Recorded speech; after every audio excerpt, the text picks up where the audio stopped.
New Thought Media Network proudly presents a weekly exploration of various spiritual practices with renowned spiritual authors, coaches, teachers, and Dr. Tracy Brown, RScP.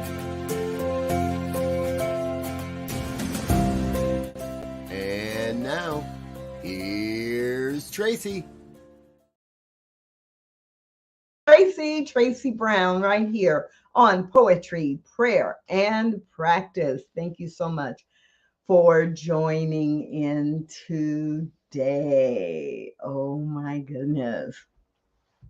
So if this happens to be your first time watching Poetry, Prayer, and Practice, I just always try to remember to explain that the show is poetry, prayer, and practice, because what we focus on is how to integrate spiritual practice into your life. And often poetry is one of those things that we forget about, like writing poetry is a spiritual or can be a spiritual practice. But even if you don't write poetry, for so many people, reading poetry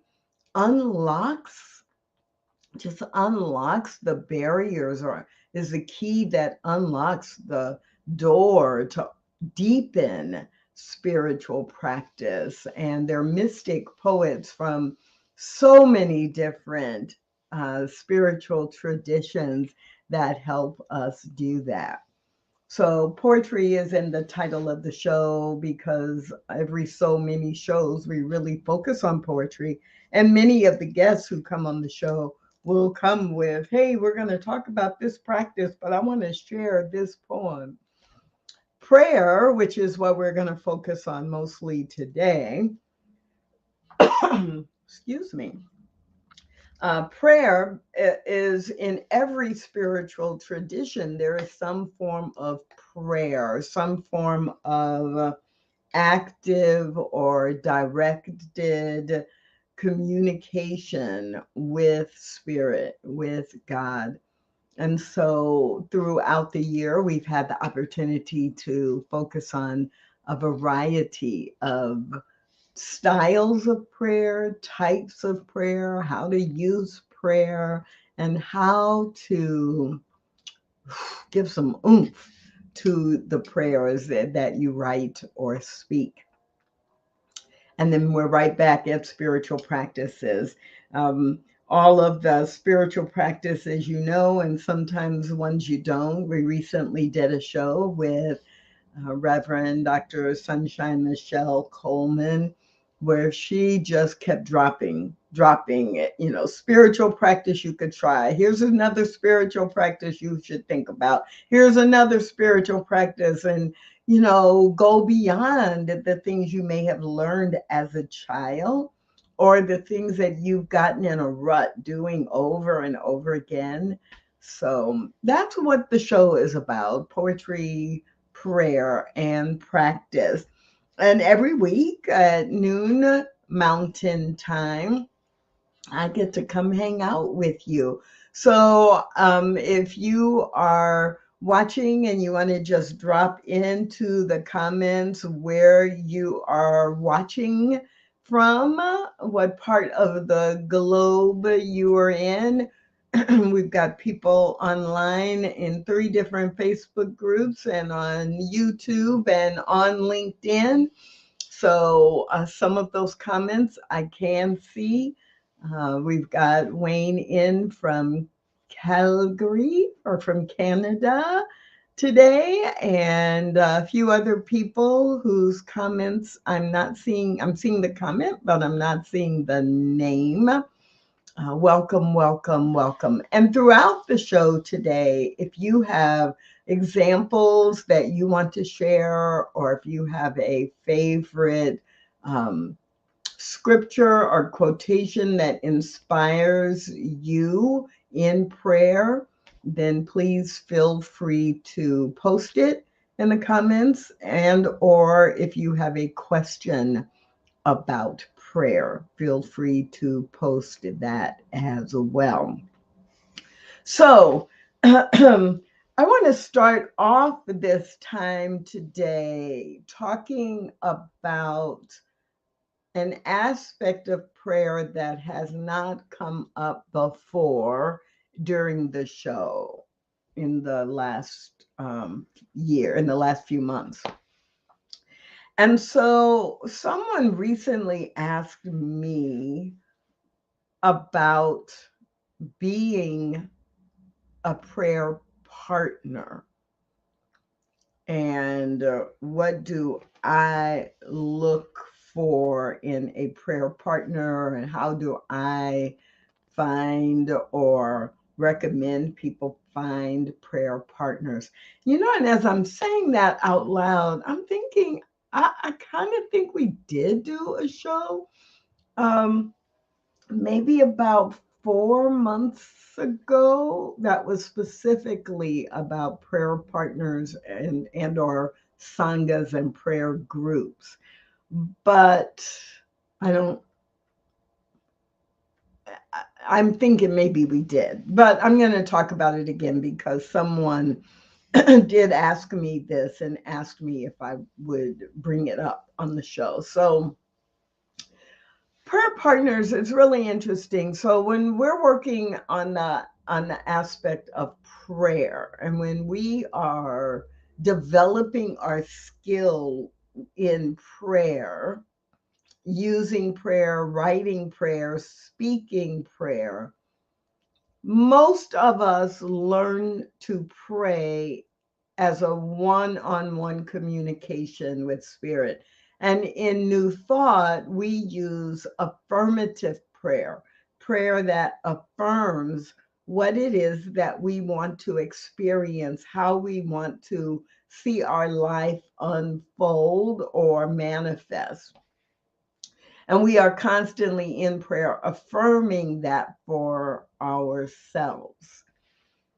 So the biggest thing that happens when you are then looking for a prayer partner is is opening that field up that you are actually doing prayer for and about the other person, and they are doing prayer for and about you. And so there are some little tweaks, because the basic concept of prayer in a metaphysical perspective, at least, is that I'm placing an order with the universe, just like when I go to a restaurant and I place an order for the meal that I want for the restaurant to deliver to my table. So in that regard, it's easy to really focus on what it means to me and what that would look like and what it would feel like and what it would taste like and what it would sound like and what would be happening around me, when my prayer is answered. When you are praying for someone else, you're doing the same thing, but you're describing what their life will be like, what they will be feeling and hearing and thinking and experiencing around them. And so it requires you to get yourself out of the way. Really, it does. And to open into what is the universe delivering to this other person. I only mention that because when you are selecting a prayer partner, which is what the question was,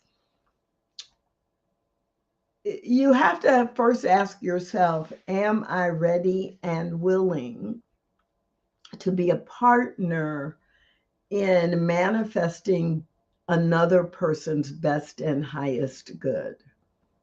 Am I willing to engage in that way?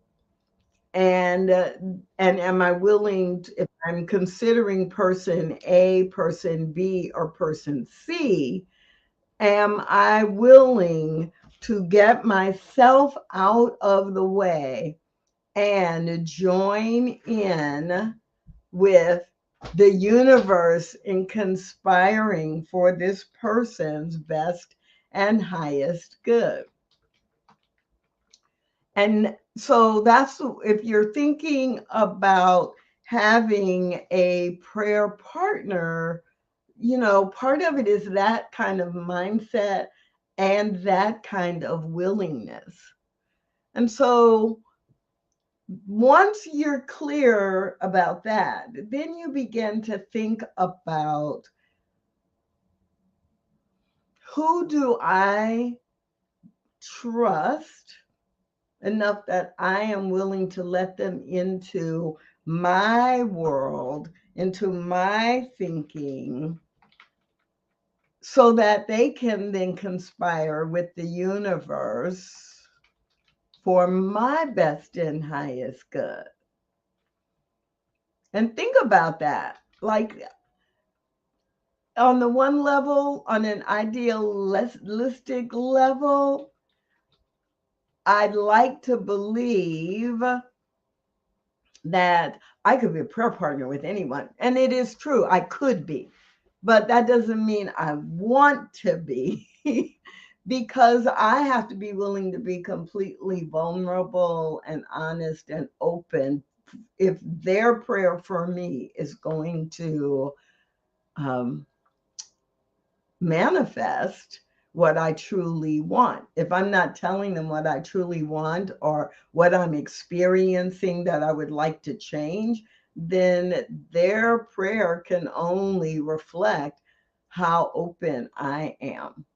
And am I willing to take in the fullness of them as well? Now, once we get those two things out of the way, then there are some logistics to think about. So, are you able to find a mutually agreeable time to meet? Are you able to meet at a mutually agreeable time on a regular basis? Is it possible? Because there have been at least a half dozen people I would love to be prayer partners with, but we couldn't work out the time thing because of time zone differences. Or there was one person who locally I was like, oh, I would love to be a prayer partner with this person. I just know it's going to be really powerful for both of us. But she is a very, very, very, very, very, very morning lark. And I am a very, very, very, very, very, very night owl. And so we almost are to the extreme that I really considered that when we would be, if we were going to be prayer partners, my night owlness, that I could just like stay up all night and do prayer at 5:30 in the morning, right? And that would have been great for her, getting up and doing a prayer partner session at 5:30. But I was like, I can't commit to that like every week for a year. That's not going to happen. Even though it is not that unusual that I might be up at 4 or 5 in the morning. But to make it a part of the schedule, it's like, can't do it. So logistics, time. Do you have mutually agreeable time? Also, are you in alignment? Like, there was someone I was in a class with, and we were prayer partners, and our class assignment was we must pray together at least once a week. And when the class was over, I really was like, okay, no. But then there are other people who I do pray with once a week. And then there are two people who I pray with once a month. We do a check-in, one in the first week of the month and one in the third week of the month. And so you got to be on the same page about what rhythm and what timing you want, and that it will work for both of you. And then the third logistics kind of thing that I would ask you to keep in mind is the number of people. Do you want just the two of you, or do you would you prefer to have a prayer group of 3 people or 4 people? And then again, you have to think about the scheduling piece. So just a little bit on that question, because today we are focusing a lot of time on prayer. And I wanted to respond to that person's request around talking a little bit about prayer partners and selecting them. But that's the summary I'm going to give. And then after today's show, I am going to go back and look. I am thinking there was a show a few months ago that was specifically on prayer partners. And if that's true, I'll find the link and I will put that in the comments, or I'll update the show description, or I'll put it in the comments. So if you want more on that topic, then there's a whole 45 minutes on it. But I want to bring in my guest today, who is someone I would be a prayer partner with. And it's funny, we've never talked about it, so we may talk about it today. But we have done prayer together. We have served on the World Ministry of Prayer, on events for the World Ministry of Prayer for Centers for Spiritual Living, where we have offered prayer. We have done some other things for other groups where I have prayed, or where Suzanne has prayed. And we are in a group that meets monthly, where we are supporting each other's prayers. So I know that she is someone who has a powerful connection. And many of you know her as well. Her name is Suzanne Massey. And the reason that you may know her or remember her is because she was a guest on this show, Poetry, Prayer, and Practice, a couple of months ago. And several people during that show were like, can you bring her back? Can you bring her back, please? Could you, we want more of Suzanne. So lucky for you and lucky for me, I am bringing her back today. Hey, Suzanne, how are you? I am wonderful. How are you? I am really, really, really good. So, last time you were with me, we talked a lot about poetry. We talked about spiritual practice as well, but we talked a lot about poetry. And today I'm really, at least for the next 15 minutes or so, I want to stay with prayer, and really so I'm asking you this because I know how powerful your prayers are. And so it's a really simple question. Why do you think your prayers are so powerful? What is it about your mindset, or the language, or the energy that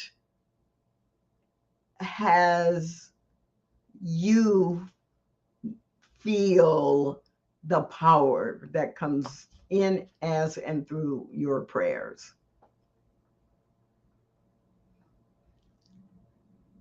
Oh, wait a minute, take a breath. Okay, now talk. Thank you, Tracy. That's a wonderful question.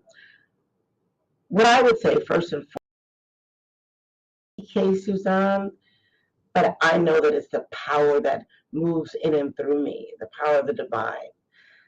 When I was thinking of today and thinking of what I would love to share with everyone, first and foremost, I believe the power comes through my belief and the knowingness that, for me, I envision prayer as a verb. It's an action word. The definition for verb describes action, a state of occurrence, or forming the main part of a sentence, right? Well, prayer is action. It is motion.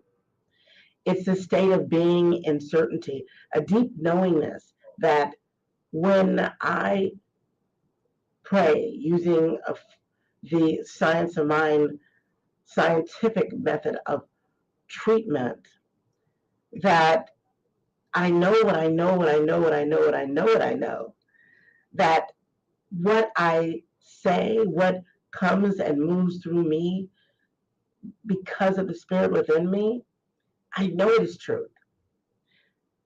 Prayer is, for me, a verbal occurrence of recognizing truth in every form. It's the main part of everything. It's the substance of all that is. It's like those columns. You know, I haven't gone to Rome yet, but I'm fascinated by places in the world. And when you look at those great Colosseums and those amazing columns, that's what prayer is. Prayer is the column. It's the substance of everything. It's the doorway into the inevitable, the all good. What I like to call the ever evolving good in everything. Then, to further answer your question, the power also comes because I believe prayer is poetry in motion. I believe it's the flow of the divine that expresses the beauty in everything, in every aspect of life, every little corner. There was one phraseology that I loved so much when I first began to study science of mind. It was, there is no spot where God is not. And I really liked that because it was simple and clear, but that's how I see it. It's everywhere in every aspect of our being. All that is, was, and shall continue to be forever, forevermore. It's the affirmation of truth in all that is. That is why when I pray, I feel that power of the divine because I believe all of that. That's all of the as Emma Curtis Hopkins, it's the fire. That's the fire that goes into my prayer life. And I can attest, you got some real fire. And I love it and appreciate it. And it seems to me that so often people assume the fire means you yell or you're loud, or you're talking at rapid speed and it's like this is fire. And that may be true, but that is not true 100% of the time. Like the fire can be slow and soft and express so much depth of emotion and understanding. That's fire as well. Yes, yes, I absolutely. It's to be like a slow burning flame. And I know that in practitioner studies, there's a lot of focus on bringing yourself as a practitioner to the knowingness that what you are affirming and what you are calling forth and declaring for the individual you're praying for, that you're there with it, that you know it as well. And I see that as a fire. It's the slow flame that grows stronger and more intensely within. And as you said, Tracy, it does not mean that it expresses in a real loud, and maybe even a very flowery uh, demonstration, but it is something within that you feel, that you know, and it just grows and it grows till it fills you up. And if you're praying for yourself, if you're praying with someone, you feel it, the other individual feels it. So I'm curious.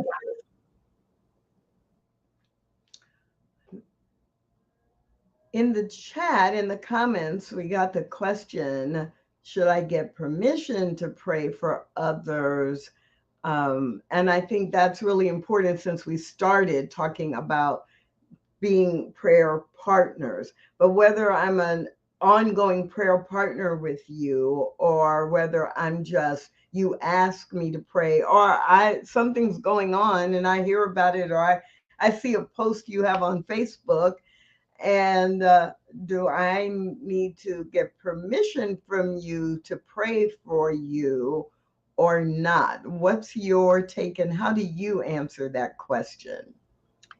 So my take on that is I feel that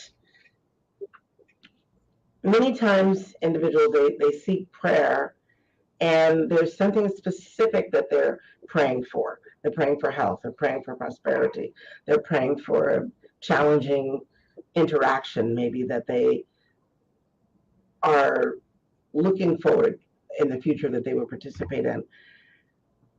Many times individuals will put information, as you said, Tracy, maybe on Facebook, it could be in a text, and they don't necessarily say, pray for me, but they're sharing that they're having a challenge.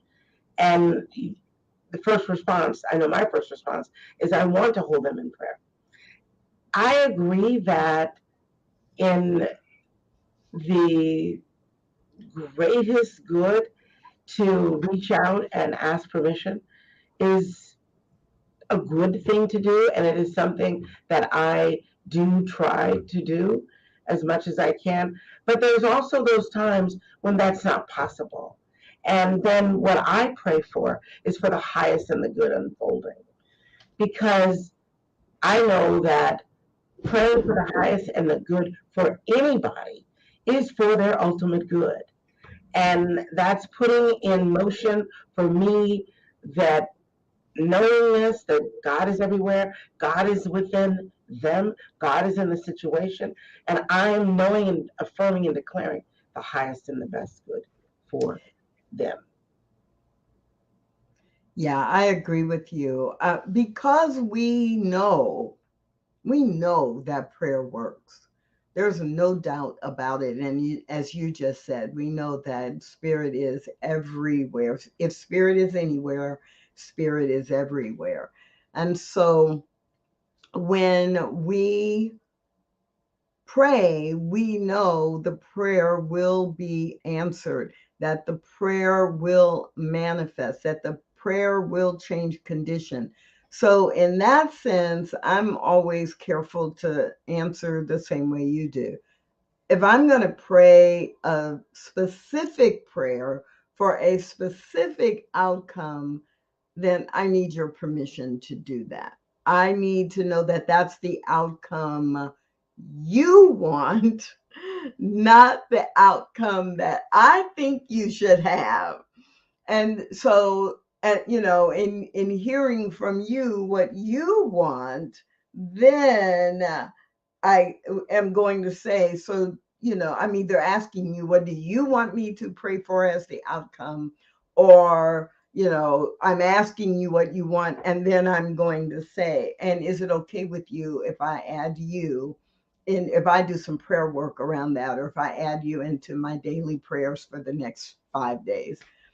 However, in those situations where I am not able to interact with the person individually, then praying for their best and highest good, not as I know it, not as I imagine it to be, but as Spirit knows what is in their best and highest good, and that is unfolding, then that is a prayer that we can do for anyone, the same way that given any given day, I look at the news and there is some some disaster in the world, or someone who is famous being diagnosed with a serious illness, or a celebrity couple that is experiencing divorce, or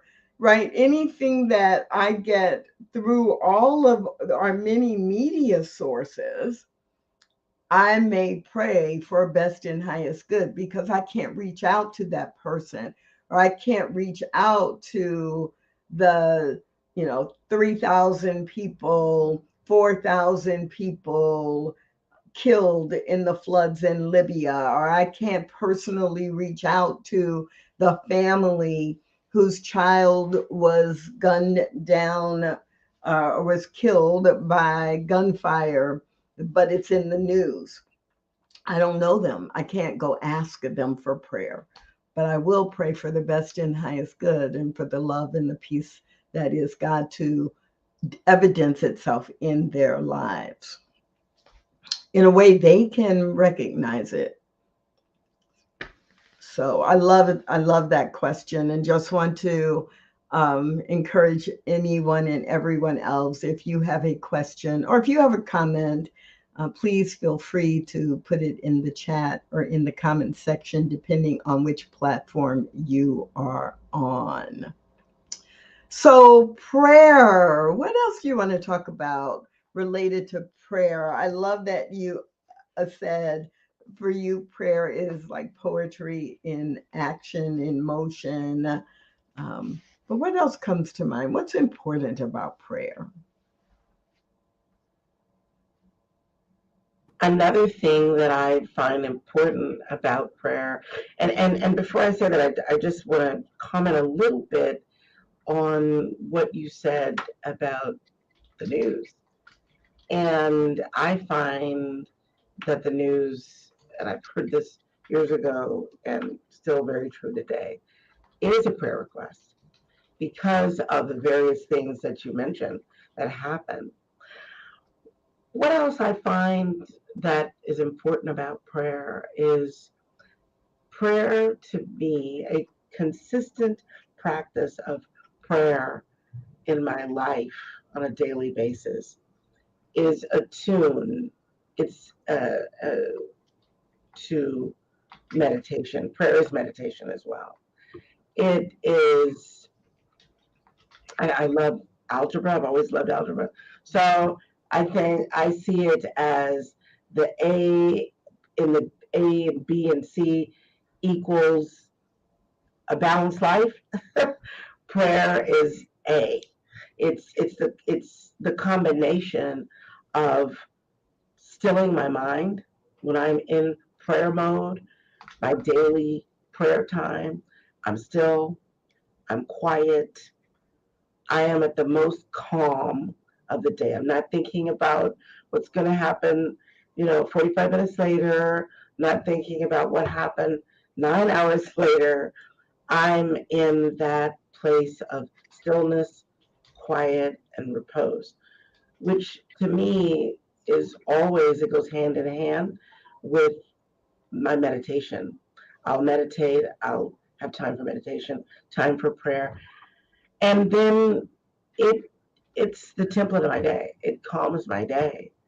And whenever I've had something to get me out of my normal groove, and maybe it's a seeming emergency or something, and I'm like, okay, I got to go do this, and I'm going to take this time here. This will be my meditation time and my prayer time, even if it's on a break during work. But when that happens, rarely, my day starts out totally different. It's not at a state of peace. It's not at a state of calm. It's more of a do, do, do, do, do. I got to be, be, be, be, be. And prayer to me, it's the foundation, it's the substance of my day. I mean, I have great days because of my prayer practice.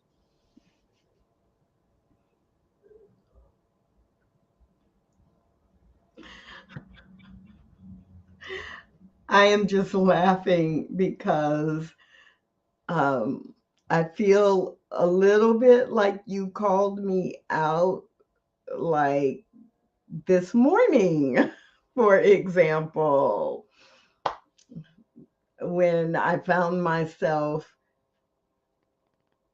in the middle of doing, and my day felt a little off, and I realized, oh, wait a minute, like, let's have a do-over, because I didn't sleep well, and so I woke up, like, I slept 2 hours and woke up, and then I went back to sleep, and I slept 2 hours and I woke up, and I stayed up for about an hour, and then I went back to sleep. So the third time I slept maybe 3.5 hours, and I woke up and I jumped up because there was something I was supposed to be doing. I kind of overslept, right? And so I jumped up and I jumped in and I started doing that. And, I was up about an hour and I just didn't feel centered and grounded. And it dawned on me, oh, because normally you get up and you make that connection and then you ease into, right? You have the spiritual practice. And so luckily I had enough time. I was like, oh, no, do over. Let me go back. And I went and I sat in my chair and meditated for 10 minutes. And then actually this morning wrote a prayer. And sometimes I say a prayer, sometimes I read a prayer or a poem. This morning I actually wrote a prayer for the day. So it's like, let's start over. And then, yes, everything else so far today has just been so easy or ease filled. And I expect that to continue. Um, One of my favorite quotes from Corrie Ten Boom is, paraphrasing, is prayer your steering wheel or your spare tire? Is prayer your steering wheel or your spare tire? So when you made that comment, that's what immediately came to mind. Like, you use prayer to steer through life, to set the mood, to do that. Where a lot of people use prayer as a spare tire, it's hidden, it's in the trunk of their vehicle underneath the platform, where only if they have a flat tire do they realize, let me open up the trunk or the hatchback, let me pull the cover off, let me pray that this spare tire has enough air in it for me to put it on my vehicle and get me where I'm going. And I think way too many people actually think of prayer that way. It's to save them from disaster versus navigate through everyday life. I really like that. I had to write that down. Is prayer your steering wheel or the spare tire? I so agree. It's as if it's is the daily practice of praying every day, praying for yourself, praying for others that have requested prayer. Most importantly, starting with yourself. It is exactly it's like anything. It's a practice. I grew up. I started playing the piano at 4 and taking piano lessons, and I got better because I practiced. And that's what any spiritual practice, and particularly prayer, is about. You will strengthen your faith, your belief. You will strengthen that muscle that automatically knows the truth behind everything. And I believe, because it's, as you said, common practice. And I know in many years ago, my beginning of my spiritual journey, my prayer life was probably the spare tire as well. And what I found from that was that when I needed it, it took more effort. When I needed it, it was and exercise, if I dedicate every day time for my prayer practice, it's it's like rising in the morning. It is something so easy and effortless because it's part of who you are. It's like in the fabric. I've woven it into the very fabric of my being. And I like to believe my DNA is filled with the knowingness and the desire to pray. But that's because of the practice. Yeah, I agree with you. And I'm just reflecting on how that's so easy for you and for me to say, having had decades of practice with prayer. And I just imagine that for someone who is just learning to pray or just learning a new way to pray, that it probably does feel like hard work. But you and I can both testify to the reality that the more you practice, the more natural or organic it becomes. And it doesn't mean that there's no need to pray in times of crisis or in times of intense fear, but it's a different prayer. Sorry, I don't know why these examples are coming to mind, right? You just don't know. You just flow with it. So, and I've talked about this on the show before too. So some of you may be like, Tracy, you're going to talk about the accident again. But in 2012, I totaled my car, and it was a one-car accident. My vehicle hydroplaned, and I wasn't driving fast because I was coming down a ramp exit on the highway to enter another highway. I couldn't have been going 20, maybe 25 miles an hour. So I wasn't like I was on the highway speeding at 60 miles an hour. But the oil on the ground, and it had rained off and on during the day. The car hydroplaned and started spinning, which meant it started picking up speed. And the next thing I knew, I was looking through the windshield and going straight into a 30-foot wall with no control over the steering wheel. And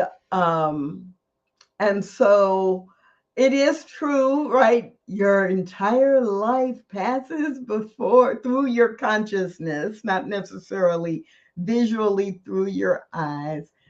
And you would think that the prayer at that moment would be, Jesus, take the wheel, or God, please save me, or whatever, like a begging or a command, even, because we don't really do begging and beseeching, but a command like save my life.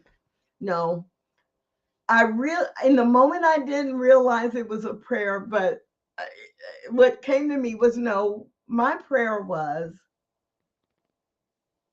really?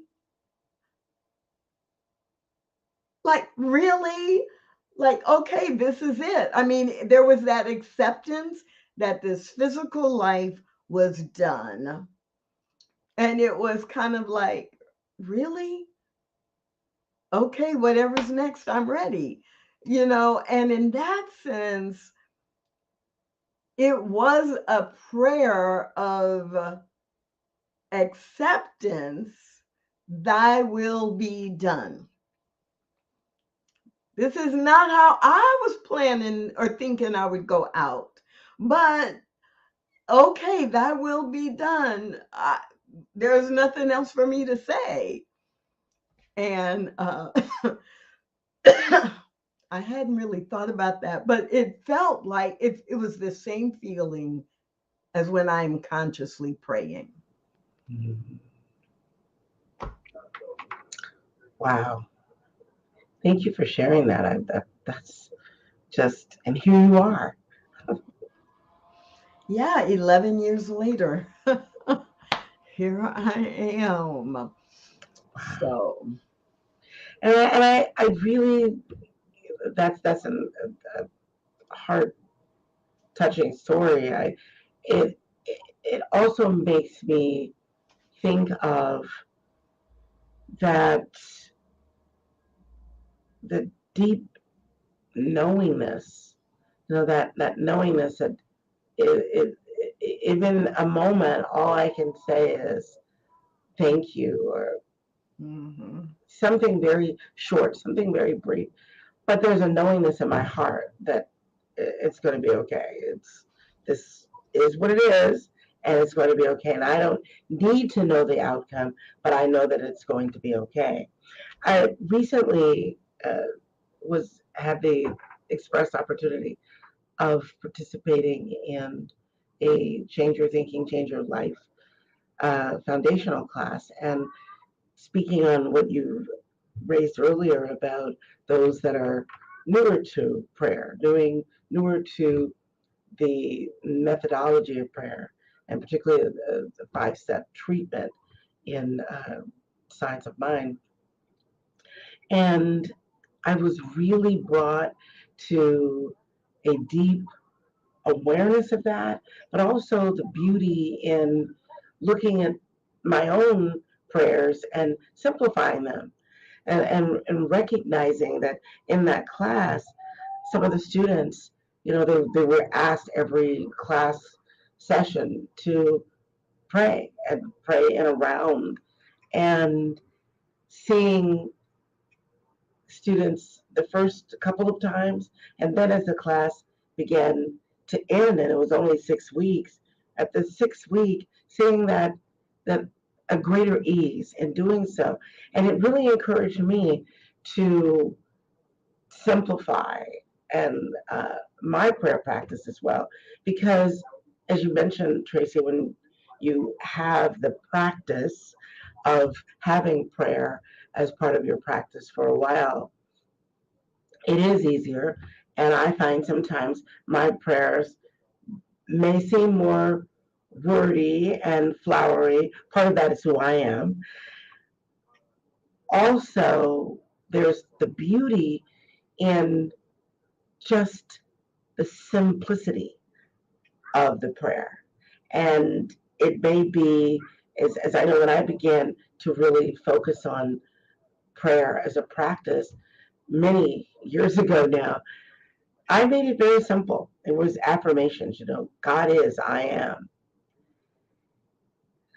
God is all there is. I am one with God.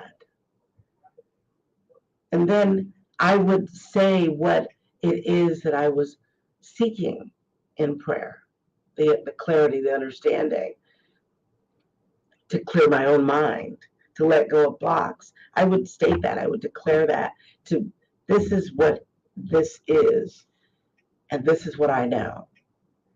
And then my thanksgiving, as I let it go and I let it be, it would be, thank you, God. It was very simple, very clear, very direct, but without the words that I generally love to use and put in.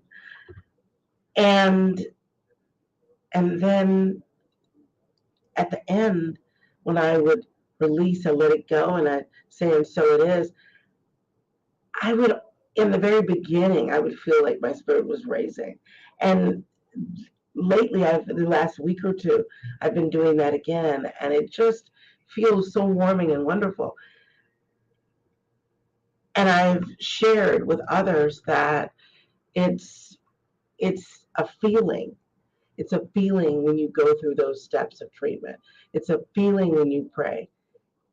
It does not need to be a dissertation. It's a feeling, and a feeling can be one or two words. So I offer that to anyone that, particularly if you're just getting into this prayer practice and what prayer is, and making it part of your life, to make it simple, clear, direct, simple. just a couple of words, and you'll feel the same power, the same energetic, and it will just rise you to higher levels.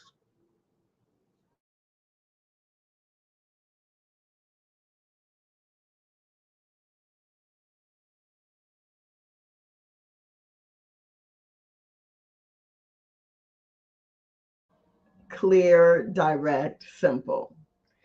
And that clear, direct, simple is so important because you don't want to get lost in the words. You want to use the words that help you get the feeling, the fire, and get the belief anchored. So there are times when that could take 10 minutes or 20 minutes or an hour. And there are other times when that can be done in 60 seconds. So that for me, that's kind of when I'm working with students or if I'm coaching people who are working on powering up their prayer. It's like, well, how does it feel to you? Are you just saying words that you've heard other people say because you think they're the right words and they don't really give you that? And if so, then you probably need a lot more words until you find your words. But if you can say it and feel it and believe it, and you can do that in 3 sentences or 5 sentences, yes, that is a powerful prayer. So I agree. So the challenge with this show always, and I find myself saying this every week, even though every week I say, I'm not going to say it this week, but I'm saying it. The time just goes so fast. And we have to wind down the show. So is there any key point about prayer or any other spiritual practice that you want to make sure that people have in their minds before we end today's show? Absolutely. Thank you, Tracy. Well, there is something that I want to read quickly about prayer. And for me, it is the good that flows. And so I just want to read this quickly. It's from Creative Ideas, A Spiritual Compass for Personal Expression, written by Ernest Holmes. Um, and it says, only good flows from me. His love is perfected in us. 1 John 4:12. Every heart responds to the warmth of love. Every mind yearns for its embrace. And no life is complete without it. Love really is a fulfillment of the law of good. Love alone can heal the world and enable people to live together in unity and in peace. Believing that love is the great lodestone of life and that love alone fulfills the law of good, quietly I say to myself. And I'm sharing this because prayer to me is love.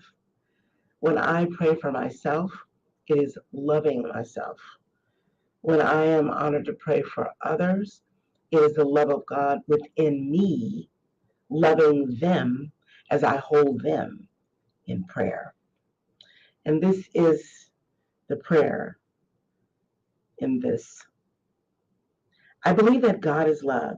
I believe that love is at the center of everything. Therefore, I accept love as the healing power of life. I permit love to reach out from me to every person I meet. I believe that love is returned to me from every person I meet. I trust the guidance of love because I believe it is a power of good in the universe. I feel that love is flowing through me to heal every situation I meet, to help every person I contact. Love opens the way before me and makes it perfect, straight, and good and glad. Love converts the commonplace into that which is wonderful, converts weakness into strength, fear into faith. Love is the all-conquering power of spirit. I walk in confidence with love, which I feel to be everywhere present, within, around, and through me. In that love, I'm safe, secure, and cared for. And I like to add, in that love, which is prayer, I'm safe, cared for, secure, and loved. Thank you, Tracy. Wow, wow, wow. Yeah. So everybody, you know why I love K. Suzanne, and I hope you love K. Suzanne. And I'm really appreciative of you coming and hanging out a little time with me today. And I'm going to let Wayne have the last word, because everything that we've been talking about today with prayer really is the tapping into the infinity of the heart, recognizing that prayer is a representation of infinity heart, infinity love, and so it is. So that's it for today's episode of Poetry, Prayer, and Practice. We've got Laura Hallett, Reverend Laura Hallett, and Reverend Marie Kirkland coming up in the next couple of weeks, and then an entire group of amazing people in October and November as well. So please join me every Tuesday right here on the New Thought Media Network at 12 noon Mountain Time. My name is Tracy Brown, and I'll see you next time. Thanks for watching. Join us again next week, or watch on demand at www.ntmedia.org or youtube.com/New Thought Media Network.